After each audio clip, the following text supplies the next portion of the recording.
My blog this month in justhelicopters.com deals with a subject that's been kicked around for a while in the air medical community. Don't know if it's ever been resolved. Maybe it's been resolved in individual programs, but the question was the safety of having a medical person sit in the co-pilot seat.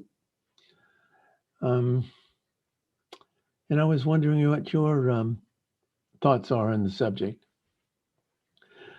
Actually, I think it's a pretty good idea, personally. I'd like to have a crew member there to, for example, read the checklist for me, make sure I haven't forgotten anything. I think that would be very useful. And also, if I were to train somebody to sit in the co-pilot seat, I'd also tell them what the flight instruments did and, to sort of warn me, for example, if we exceeded a 30-degree bank or if the airspeed was getting too high, like if I was in a descent, or a myriad of other things. But I could train them to do that. Plus, I would train them good crew resource management, the human factors that can cause air crew to make errors in judgment, which is really my bailiwick. When I first started thinking about this topic, I thought, well, who else does this? And that is fly crew members in the co-pilot seat. And I was surprised when my wife and I were flown to Australia 8 years ago, where I spoke at an air medical transport conference there, their equivalent. And we got there about, oh, two weeks beforehand. And we were given tours of some of the bases in New South Wales, specifically Sydney. And the pilot there gave us a tour, and he said that they have to be IFR or operate IFR. They can operate VFR, but they have to be able to legally operate IFR. And to do this, to help out, they have what they call a Crewie, which is a short for crewman, which is usually a paramedic. Paramedic sits in the co-pilot seat. And I was really impressed when the pilot told us that the Crewies are all trained through the private pilot ground school.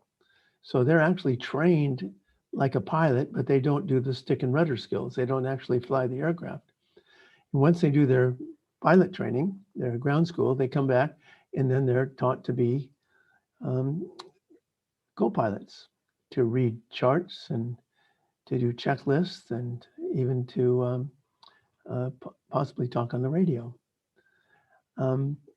So who else does this? Well, the Brits did it. I think they're still doing it. There was a show called Helicopter Heroes in Britain where paramedics flew in the co-pilot seat and they helped the pilot maintain situational awareness, sort of backing him up situationally and reading charts and talking on the radio, acting like another set of eyes and help them out. I was wondering what your thoughts are on the subject. Now, of course, anyone that is going to be put in this position to act as a co-pilot, co-pilot's duties, has to be fully into it. They have to, I would say, volunteer almost, because you don't want to put somebody in a situation where they're not comfortable working in the aviation sector when they're medical. They have to be fully invested. So I'd like to hear your thoughts. You can contact me on my Facebook page, Randy Maines, or info@randymaines.com.